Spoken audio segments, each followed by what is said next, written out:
नमस्कार साथियों, नवनीत पाठशाला में आपका स्वागत है। जैसा कि आप सभी जानते हैं, उत्तर प्रदेश में टीजीटी और पीजीटी की बहुत सारी वैकेंसी आई हैं और ये हम सभी के लिए एक सुनहरा अवसर है।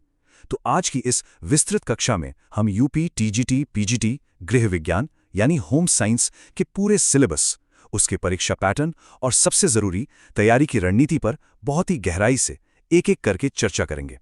देखिए, हमारा एकमात्र लक्ष्य सिर्फ इस परीक्षा को पास करना नहीं है। हमारा लक्ष्य है इसमें अधिकतम यानी मैक्सिमम स्कोर लाना, ताकि हमारी रैंक अच्छी बने और हमें अपना मनचाहा स्कूल मिल सके। इसलिए मैं आप सबसे यही कहूंगी कि अंत तक बने रहिएगा। हर एक स्लाइड को, हर एक बात को ध्यान से समझिएगा, क्योंकि आज की यह क्लास आपकी तैयारी की दिशा तय करने वाली है। चलिए तो सबसे पहले आज की कक्षा का एजेंडा देख लेते हैं। देखिए, किसी भी बड़ी तैयारी के लिए एक स्पष्ट रोड मैप, एक नक्शा होना बहुत ज़रूरी होता है। तभी हम सही दिशा में आगे बढ़ पाते हैं, नहीं तो हम भटक जाते हैं। आज हमने पूरी चर्चा को इन 6 मुख्य भागों में बांटा है। सबसे पहले हम गृह विज्ञान की बुनियाद को समझेंगे, मतलब कि ये विषय असल में है क्या, इसकी नींव क्या है। जब तक नींव मजबूत नहीं होगी, इमारत कैसे बनेगी। फिर हम सफलता के लिए एक मास्टर स्ट्रैटेजी पर बात करेंगे। ये वो तरीके हैं, वो टूल्स हैं जो आपको दूसरों से आगे ले जाएंगे। इसके बाद सबसे महत्वपूर्ण हिस्सा आएगा। हम यूपी टीजीटी और फिर यूपी पीजीटी के सिलेबस का एक-एक करके बहुत ही विस्तृत विश्लेषण करेंगे। हर एक टॉपिक को खोलकर देखेंगे कि उसके अंदर क्या-क्या पढ़ना है। और अंत में हम टीजीटी और पीजीटी के बीच के अंतर को एक टेबल से समझेंगे और मैं आपको कुछ अंतिम बहुत ज़रूरी सलाह दूंगी जो आपकी तैयारी में बहुत काम आएगी। ठीक है, तो चलिए शुरू करते हैं अपने पहले भाग से। सिलेबस के एक-एक बिंदु में गोता लगाने से पहले ये समझना बहुत ज़रूरी है कि हमारा विषय यानी गृह विज्ञान आखिर है क्या, इसकी नींव क्या है। देखिए, गृह विज्ञान को कुछ और नामों से भी जाना जाता है, जैसे कि सामुदायिक विज्ञान यानी कम्युनिटी साइंस। अब ऐसा क्यों कहते हैं? क्योंकि गृह विज्ञान के सिद्धांत सिर्फ घर की चार दीवारी तक सीमित नहीं है। ये पूरे समुदाय के स्वास्थ्य और जीवन स्तर को सुधारने के काम आते हैं, जैसे आंगनवाड़ी कार्यक्रम जो होते हैं। इसे डोमेस्टिक साइंस भी कहा जाता है, जो इसका पुराना नाम है। आपको अलग अलग प्रतियोगी परीक्षाओं में ये नाम भी देखने को मिल सकते हैं, पर इन तीनों का अर्थ लगभग एक ही है। और एक बात हमेशा याद रखिएगा, यह विषय सिर्फ खाना बनाना या सिलाई कढ़ाई तक सीमित नहीं है। ये एक कला भी है और एक विज्ञान भी। विज्ञान इसलिए क्योंकि इसमें बायोलॉजी, केमिस्ट्री, फिजिक्स के नियम लगते हैं, और कला इसलिए क्योंकि ये हमें सिखाता है कि उन्हीं वैज्ञानिक नियमों का इस्तेमाल करके घर को कैसे व्यवस्थित और सुंदर बनाया जाए। अब जो ये आप स्क्रीन पर देख रहे हैं, ये गृह विज्ञान का पूरा सार है। ये गृह विज्ञान के 5 मुख्य स्तंभ हैं। ये वो 5 उंगलियां हैं जिनसे गृह विज्ञान की मुट्ठी बनती है। और आपका पूरा टीजीटी और पीजीटी का सिलेबस इन्हीं 5 स्तंभों पर आधारित है। चलिए एक-एक करके इन्हें बहुत आराम से समझते हैं। पहला है आहार एवं पोषण यानी फूड एंड न्यूट्रिशन। इसमें हम पढ़ते हैं कि भोजन क्या है, पोषण क्या है और किस भोजन से हमें क्या मिलता है। जैसे एक खिलाड़ी को ज्यादा कार्बोहाइड्रेट चाहिए ऊर्जा के लिए, और एक गर्भवती महिला को आयरन और फॉलिक एसिड चाहिए। यही सब पढ़ना है। दूसरा है गृह प्रबंधन यानी रिसोर्स मैनेजमेंट। ध्यान दीजिएगा, संसाधन सिर्फ पैसा नहीं होता। आपका समय, आपकी ऊर्जा, आपके कौशल, ये सब संसाधन है। एक कुशल गृहिणी या प्रबंधक इन्हीं सब में संतुलन बनाकर कम से कम समय और ऊर्जा में ज्यादा से ज्यादा काम करता है। तीसरा है वस्त्र विज्ञान एवं परिधान यानी टेक्सटाइल एंड क्लोथिंग। आप बाजार से जो सूती कुर्ता खरीदते हैं, पर वो कपास के फूल से लेकर धागा बनने, फिर कपड़ा बुनने और उस पर रंगाई होने तक की एक लंबी यात्रा तय करता है। हम इसी पूरी वैज्ञानिक प्रक्रिया को पढ़ते हैं। चौथा है मानव विकास यानी ह्यूमन डेवलपमेंट। ये सिर्फ बच्चों के बारे में नहीं है। ये गर्भावस्था से शुरू होकर किशोरावस्था के तूफानों, युवावस्था की चुनौतियों और वृद्धावस्था की जरूरतों को भी समझता है। और 5वां और अंतिम स्तंभ है प्रसार शिक्षा यानी एक्सटेंशन एजुकेशन। इसका सीधा मतलब है लैब में जो ज्ञान पैदा हुआ है उसे आम आदमी तक, गांव तक पहुंचाना, जैसे महिलाओं को स्वास्थ्य के बारे में जागरूक करना। तो याद रखिएगा, यही 5 आधार हैं जिनसे पूरा पेपर बनता है। चलिए अब हम अपनी मास्टर स्ट्रैटेजी की ओर बढ़ते हैं। देखिए, सिलेबस पूरा करना लड़ाई का सिर्फ एक हिस्सा है।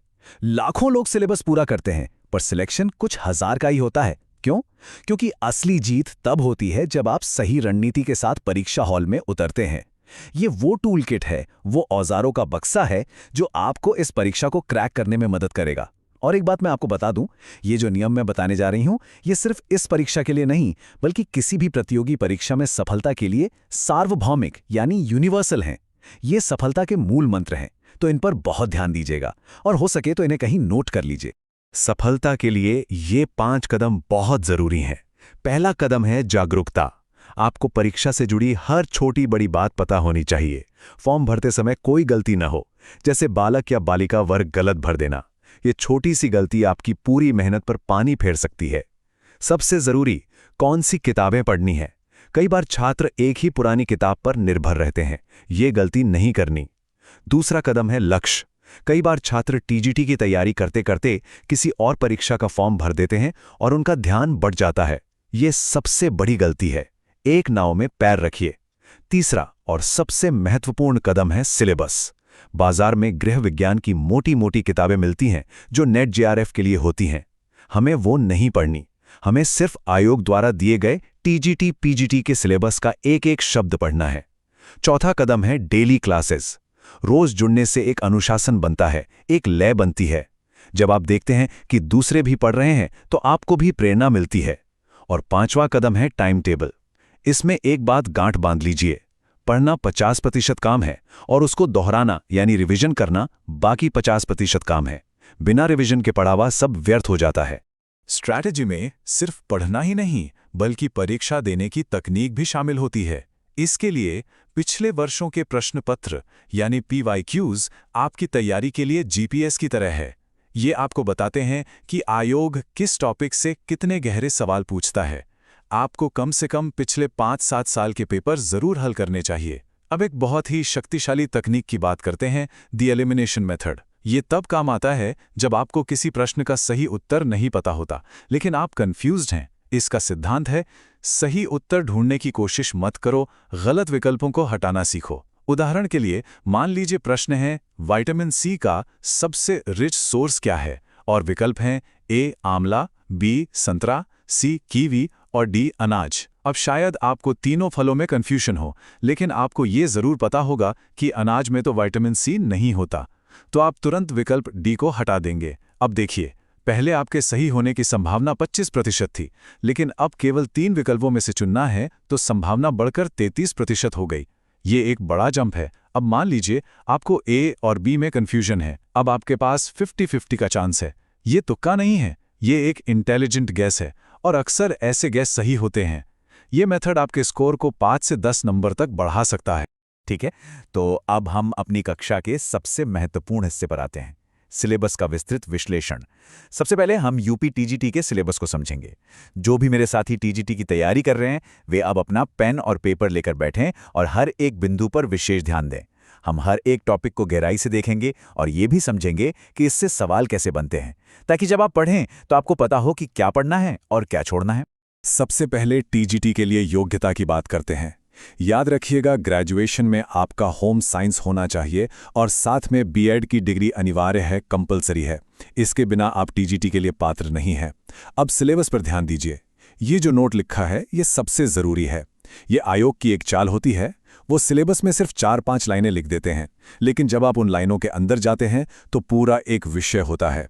जैसे वो लिख देंगे पोषक तत्व, पर इसमें आपको कार्बोहाइड्रेट, प्रोटीन, वसा, विटामिन, खनिज, सबके प्रकार, उनके कार्य, उनके स्रोत, उनकी कमी से होने वाले रोग, ये सब कुछ पढ़ना होगा। इसलिए इसे हल्के में बिल्कुल नहीं लेना है। अब बात करते हैं फोकस एरिया की। आप अपनी 70% ऊर्जा, अपना 70% समय इन्हीं 3 क्षेत्रों पर लगाइए। ये आपके गोल्डन टॉपिक्स हैं। अगर आपने इन्हें मजबूत कर लिया तो आपका सिलेक्शन लगभग पक्का है, क्योंकि सबसे ज्यादा नंबर यहीं से आएंगे। चलिए पहले फोकस एरिया आहार एवं पोषण को विस्तार से देखते हैं। इसकी शुरुआत बुनियादी अवधारणाओं से होती है। सबसे पहले पोषण क्या है? पोषण एक प्रक्रिया है, एक विज्ञान है। जबकि भोजन क्या है? भोजन वो पदार्थ है जिसे हम खाते हैं। भोजन से हमें पोषण मिलता है। फिर आते हैं भोजन के कार्य। इसके 3 मुख्य कार्य हैं। पहला, ऊर्जा देना, जैसे रोटी चावल से। दूसरा, शरीर का निर्माण करना, जैसे दाल, दूध, अंडे से हमारी मांसपेशियां बनती हैं। और तीसरा, रोगों से बचाना, हमारी इम्यूनिटी बढ़ाना, जैसे फल और सब्जियों से। संतुलित आहार वो थाली है जिसमें ये तीनों तरह के भोजन सही मात्रा में हों, न कुछ ज्यादा न कुछ कम। इसके साथ ही शरीर क्रिया विज्ञान का एक छोटा सा हिस्सा भी इसमें शामिल है, पाचन और अवशोषण। यह हमारे शरीर की वो फैक्ट्री है जहां रोटी चावल जैसे जटिल भोजन को तोड़कर ग्लूकोज जैसे सरल रूप में बदला जाता है ताकि हमारा शरीर उसे सोख सके और हमें ऊर्जा मिले। आहार एवं पोषण में आगे बढ़ते हैं। अब हम व्यवहारिक पहलुओं पर आते हैं, जैसे भोजन तैयार करने की विधियां। परीक्षा में पूछा जाता है कि किस विधि से पकाने पर विटामिन सी सबसे ज्यादा नष्ट होता है। तो जवाब है उबालना या बहुत ज्यादा तलना। फिर आता है खाद्य संरक्षण। अचार में हम नमक या तेल डालते हैं, जैम में चीनी डालते हैं। ये सब क्या करते हैं? ये पानी को सोख लेते हैं, जिससे बैक्टीरिया को पनपने का मौका नहीं मिलता। यही खाद्य संरक्षण का विज्ञान है। और एक बहुत ज़रूरी टॉपिक है खाद्य अपमिश्रण, जैसे हल्दी में पीला रंग मिला देना या काली मिर्च में पपीते के बीज। आपको इनकी पहचान के तरीके पढ़ने होंगे। इसके बाद जो टॉपिक है उस पर स्टार मार्क कर लीजिए। उपचारात्मक पोषण यानी थेरेप्यूटिक न्यूट्रिशन। इसका मतलब है बीमारी में कैसा भोजन दिया जाए। जैसे मधुमेह या डायबिटीज के रोगी को हम क्या सलाह देंगे? हम कहेंगे कि आप मीठा, आलू, चावल कम खाइए और रेशेदार भोजन जैसे सलाद, दलिया ज्यादा खाइए। बस यही है उपचारात्मक पोषण। आपको हर बीमारी के लिए ऐसे ही डाइट प्लान याद करने हैं। टीजीटी सिलेबस का दूसरा महत्वपूर्ण भाग है गृह प्रबंध। इसमें बजट। इस पर आप चाहें तो 2 स्टार मार्क कर लीजिए। ये सबसे ज्यादा महत्वपूर्ण टॉपिक है। बजट बनाने से हमें पता चलता है कि हमारा पैसा कहाँ जा रहा है और हम कहाँ फिजूल खर्ची रोक सकते हैं। परीक्षा में सीधा सवाल आते हैं कि पारिवारिक बजट का मुख्य उद्देश्य क्या है। इसके अलावा कुछ और प्रमुख विषय हैं, जैसे मूल्य, स्तर और लक्ष्य। चलिए इसे एक उदाहरण से समझते हैं। आपका लक्ष्य गोल है एक घर खरीदना। इसके लिए आपका मूल्य वैल्यू है कि आप ईमानदारी से पैसा कमाएंगे, और आपका स्तर स्टैंडर्ड है कि आप 3 BHK से कम का घर नहीं लेंगे।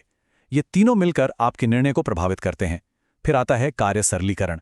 इसमें हम पढ़ते हैं कि रसोई में आपका फ्रिज, सिंक और गैस चूल्हा एक त्रिकोण ट्रायंगल में होना चाहिए। इसे वर्क ट्रायंगल कहते हैं। इससे खाना बनाते समय बेवजह की भागदौड़ कम होती है और समय और ऊर्जा की बचत होती है। अब हम उस टॉपिक पर आ गए हैं जो टीजीटी में बहुत ज्यादा नंबर दिलाता है, स्वास्थ्य। ये बहुत आसान भी है और स्कोरिंग भी। इसमें व्यक्तिगत स्वच्छता और सामुदायिक स्वच्छता का अंतर समझना जरूरी है। व्यक्तिगत स्वच्छता है रोज नहाना, दांत साफ करना।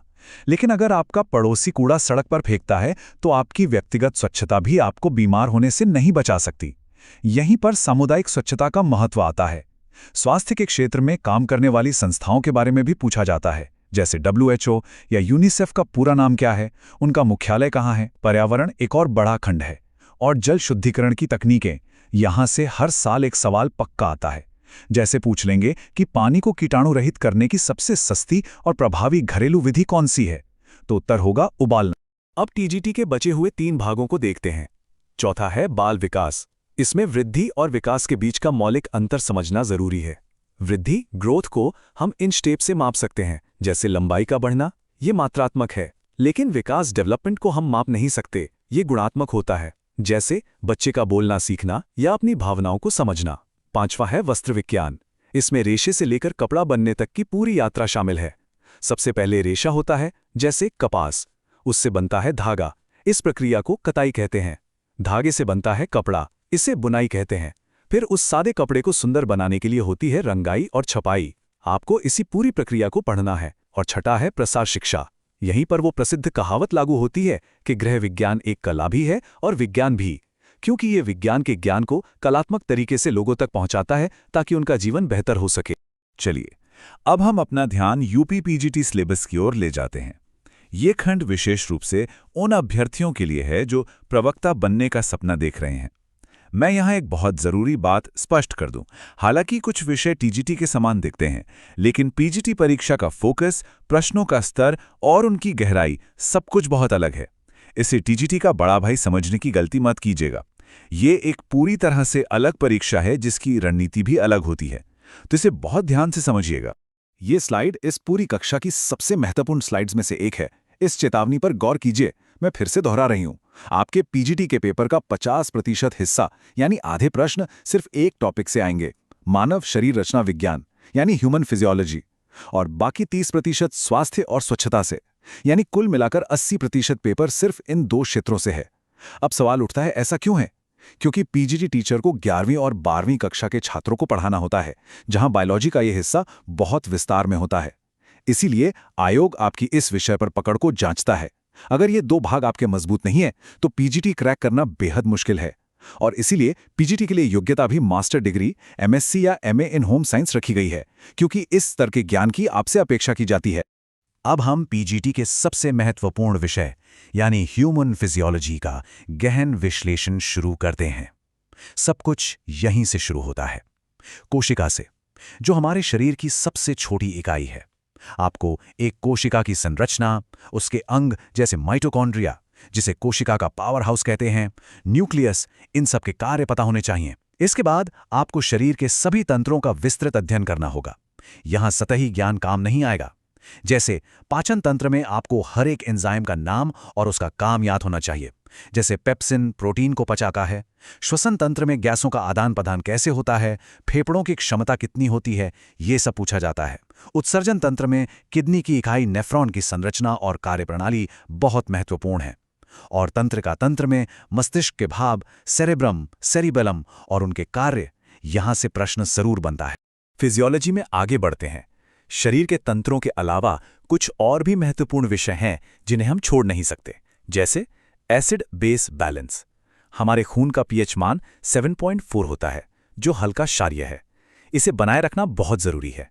शरीर ये संतुलन कैसे बनाए रखता है, यही हमें पढ़ना है। फिर आते हैं ऊतक, ग्रंथियां और हार्मोन्स। जैसे अग्न्याशय, पैंक्रियास एक ग्रंथि है जो इंसुलिन नाम का हार्मोन बनाती है। अगर ये हार्मोन कम हो जाए तो मधुमेह हो जाता है। आपको सभी ग्रंथियों और उनके हार्मोन्स के बारे में पढ़ना है। गर्भाधान और जन्म की प्रक्रिया, यानी निषेचन से लेकर भ्रूण के विकास के 9 महीने और फिर प्रसव की प्रक्रिया, ये पूरा चक्र आपको समझना है। और अंत में एंटीबॉडीज, ये हमारे शरीर के सैनिक हैं जो बीमारियों से लड़ते हैं। ये कैसे काम करते हैं और टीके, वैक्सीन इन्हें बनाने में कैसे मदद करते हैं, यह एक बहुत महत्वपूर्ण टॉपिक है। अब पीजीटी सिलेबस के दूसरे सबसे बड़े हिस्से यानी स्वास्थ्य एवं स्वच्छता पर आते हैं, जो लगभग 30% पेपर कवर करता है। इसमें प्राथमिक चिकित्सा से व्यावहारिक प्रश्न आते हैं, जैसे हड्डी टूटने पर क्या करना चाहिए या जलने पर क्या लगाना चाहिए। कचरा निपटान से प्रश्न बनते हैं कि हॉस्पिटल के कचरे का निपटान कैसे किया जाता है। लेकिन इस सेक्शन के अंदर जो सबसे महत्वपूर्ण उपविषय है वो है संक्रमण। जल जनित रोग जैसे हैजा, टाइफॉइड, वायु जनित जैसे टीबी, कोरोना, भोजन जनित जैसे फूड पॉइजनिंग। आपको हर बीमारी के रोगाणु, पैथोजन का नाम भी याद करना होगा। इसके अलावा मातृ एवं शिशु स्वास्थ्य से संबंधित सरकारी योजनाएं जैसे जननी सुरक्षा योजना भी अक्सर पूछी जाती हैं। अब पीजीटी के बाकी बचे हुए भागों पर नजर डालते हैं। बाल विकास में यहां विकास के सिद्धांतों और नियमों पर ज्यादा जोर दिया जाता है। जैसे विकास सिर से पैर की ओर होता है, इसे सीफेलोकॉर्डल सिद्धांत कहते हैं। आपको ऐसे सिद्धांत पढ़ने होंगे। वस्त्र विज्ञान से प्रश्न आते हैं, लेकिन फिजियोलॉजी की तुलना में बहुत कम। लेकिन एक टॉपिक पर विशेष ध्यान दीजिए, सिलाई मशीन। ये एक ऐसा टॉपिक है जो टीजीटी और पीजीटी दोनों में कॉमन है, और इससे 2-3 सवाल पक्के आते हैं। मशीन के पुर्जों के नाम जैसे शटल, बॉबिन, प्रेशर फुट और उनके काम, ये सब आपको रटना होगा। अंत में प्रसार शिक्षा है, जिसमें औपचारिक, अनौपचारिक और प्रौढ़ शिक्षा के प्रकारों का अध्ययन किया जाता है। और अब आता है पीजीटी ट्विस्ट, एक ऐसा विषय जो टीजीटी में बिल्कुल नहीं आता और पीजीटी में भी बहुत से छात्र इसे छोड़ देते हैं। मैं जानती हूं कि रिसर्च और सांख्यिकी का नाम सुनते ही बहुत से छात्र घबरा जाते हैं। उन्हें लगता है कि ये बहुत कठिन है, लेकिन आपको बहुत गहरे में नहीं जाना है। रिसर्च में आपको बस रिसर्च के प्रकार पता होने चाहिए, और सांख्यिकी में बहुत ही बुनियादी चीज़ें पूछी जाती हैं। माध्य, मीन मतलब औसत, बहुलक, मोड मतलब जो संख्या सबसे ज़्यादा बार आए, और माध्यिका, मीडियन मतलब बीच वाली संख्या। ये 10वीं कक्षा के स्तर का गणित है, और क्योंकि ज़्यादातर लोग इसे छोड़ देते हैं, अगर आप यहाँ से आने वाले 5-6 प्रश्नों को सही कर लेते हैं तो आप हज़ारों छात्रों से आगे निकल जाते हैं। यही आपकी रैंक बनाएगा। इसे छोड़ने की गलती बिल्कुल मत कीजिएगा। चलिए, अब हम अपनी कक्षा के अंतिम खंड में आ गए हैं। अब जब हमने दोनों सिलेबस को अलग अलग बहुत विस्तार से समझ लिया है, तो समय आ गया है कि एक स्पष्ट तुलना के लिए उन्हें आमने सामने रखा जाए। यह तुलना आपको यह तय करने में मदद करेगी कि आपकी तैयारी की दिशा क्या होनी चाहिए। इसके बाद हम कुछ अंतिम सुझावों पर बात करेंगे और इस कक्षा को समाप्त करेंगे। ये टेबल आपकी तैयारी का सार है। इसे अपने स्टडी टेबल के सामने लगा लीजिए। चलिए, इसे एक एक करके देखते हैं। पहला अंतर तो योग्यता का ही है। टीजीटी के लिए आपको बीएड चाहिए, जबकि पीजीटी के लिए मास्टर डिग्री। यहीं से स्तर का अंतर शुरू हो जाता है। दूसरा, और सबसे बड़ा अंतर है टॉप फोकस का। टीजीटी की तैयारी का दिल है स्वास्थ्य और पोषण, जबकि पीजीटी की आत्मा है ह्यूमन फिजियोलॉजी। अगर आप पीजीटी की तैयारी कर रहे हैं और फिजियोलॉजी नहीं पढ़ रहे, तो आप गलत रास्ते पर हैं। तीसरा है द्वितीयक फोकस। टीजीटी वाले टेक्सटाइल पर ज्यादा समय देंगे, जबकि पीजीटी वाले हेल्थ पर। चौथा है विशेष विषय, और यह है रैंक बनाने वाला अंतर। पीजीटी में आपको रिसर्च पढ़ना है, जो टीजीटी में बिल्कुल नहीं है। और अंत में ये 2 टॉपिक ऐसे हैं जो आपको दोनों परीक्षाओं के लिए एक साथ तैयार करने हैं: प्रसार शिक्षा और सिलाई मशीन। तो साथियों, ये थी हमारी आज की विस्तृत कक्षा, जिसमें हमने टीजीटी और पीजीटी के पूरे सिलेबस को समझा। अब मेरी अंतिम सलाह यही है कि कल पर मत टालिए, अपनी तैयारी में एक पल की भी देरी ना करें, आज से ही, अभी से ही शुरू करें। नियमित रूप से कक्षाओं से जुड़ें ताकि निरंतरता बनी रहे। रटने की बजाय अपनी अवधारणाओं को, अपने कॉन्सेप्ट्स को क्लियर रखने पर ध्यान दें। और अगर आपके मन में इस पूरी क्लास से जुड़ा कोई भी संदेह या प्रश्न है, तो उसे नीचे कमेंट सेक्शन में ज़रूर पूछें। मैं व्यक्तिगत रूप से आपके हर सवाल का जवाब देने का प्रयास करूंगी। आप सभी को आपकी तैयारी के लिए बहुत बहुत शुभकामनाएं। चलिए हम सब मिलकर इस परीक्षा को